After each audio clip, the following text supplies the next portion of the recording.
We bring in Senator John Thune joining us right now. Senator, thank you, Majority Leader, for being with us today. You bet. Good to be with you. Thanks, Martha. So tell us a little bit about this lunch. What was the major topic? We understand that Musk was trying to sort of patch up some bridges, or create some bridges, I should say, and gave everybody his cell phone number. What can you tell us about it? Well, yeah, when the fact that the cell phone number was given got out there, I thought, okay, his phone's going to start blowing up. He might want to change his number. He might have a new number in the next hour. Real soon. Right. No, but anyway, it was a really good opportunity for senators to ask questions. You know, the process that he's going through, how is he going about it? How is he making the decisions? And I thought it was a very open, transparent opportunity for senators to get questions answered about some of the things that are happening in their individual states at different government agencies.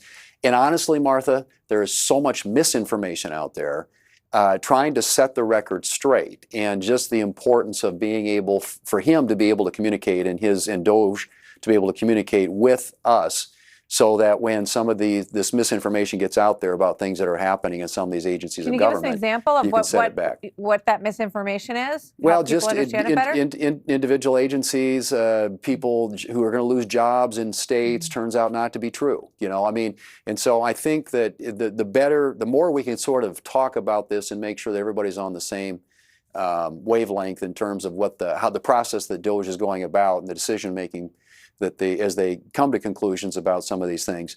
But it was really important, I think, for our members to hear that. And of course, he is a masterful job, as you would expect, talking about how technology is being used to modernize a lot of these departments of government, and the fact that there is so much antiquated technology, and everything's in silos and bureaucracies and all that sort of thing, and not having interoperability.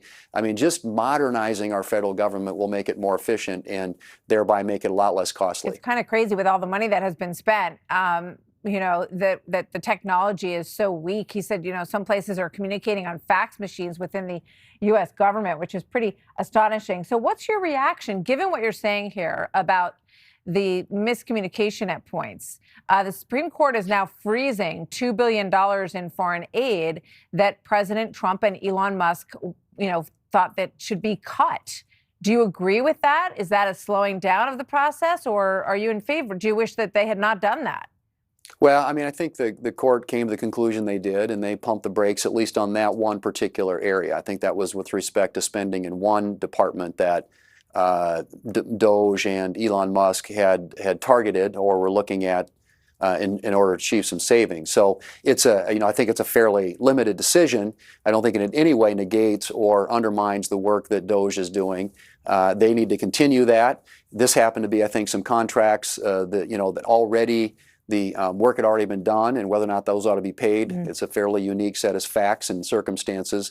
But at the end of the day, what DOGE is doing is long overdue. I've said this before. We need this kind of a scrub of the federal government, and it does need to be updated. It does need to be modernized. It needs to be made more efficient, and it needs to cost less. And I think that's what the American people are demanding. That's what this is designed to do. And now, it's important, I think, that members of Congress who are feeling the effects of some of these decisions out there, I have an opportunity to hear about directly from Elon how what the process is. Well, I know you've talked about the fact that you've heard about the tariffs back in South Dakota. You have a lot of agriculture, obviously, in your home state. Here's the president last night talking about these major tariffs against Mexico, Canada, and China. Watch. Tariffs are about making America rich again and making America great again, and it's happening, and it will happen rather quickly. There'll be a little disturbance, but we're okay with that. It won't be much. It won't be much, he says, just a little disturbance. Is that the way your constituents back home feel it so far? I think so far, what we're sort of waiting to see is, what ultimately gets implemented. I think they announced today they're going to delay those tariffs by another month, and at least with respect to Canada and Mexico and certain sectors of the economy. So, I mean, these things are going to play out, Martha. What I've said is, and he's talked about reciprocal tariffs and that we ought to be treated fairly, and I don't disagree with that. I do know, as somebody who represents an agricultural state, how dependent we are upon export markets. And so I think as we think through these things, you've got to think through the implications and the impacts that ultimately tariffs are going to have on certain sectors of the economy. And, you know, you take a state like South Dakota, Yeah. a huge amount of our exporting is to Canada or Mexico, and a huge amount of our importing is from Canada and Mexico. And so obviously we're going to pay attention to that. And we want to ensure as they go about this, they do it the right way. In my view, and I've said this before, I think this is a specific purpose he's trying to accomplish. He's trying to stop the flow of fentanyl into this country and to get our two neighboring countries, Canada and Mexico, more engaged in helping stop it. And then for that reason, I hope this is a temporary thing. Well, he has long said that he didn't like the trade relationship between our northern and southern partners and wanted to rectify it. So we'll see how long this sticks. I want to just get in one more topic with you very quickly.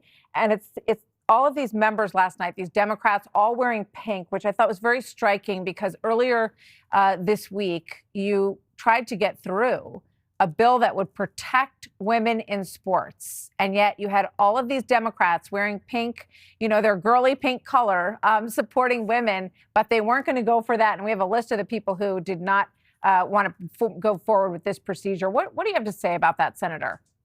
Well, I think they are completely missing the point. If you want to defend women, the way to do it, I mean, that's what Title IX was all about, right? Yeah. It was to give opportunities to women in sports. And I said this the other day, I've never seen a quicker abandonment of something that Democrats used to say they supported than their undermining of Title IX. And to me, it's mind-blowing to think that something that is an 80% issue with the American people, and frankly, just a matter of common sense. I mean, having boys playing girls' sports is not safe, it's not fair. There is no level playing field then when it comes to women in sports, and it's just flat wrong.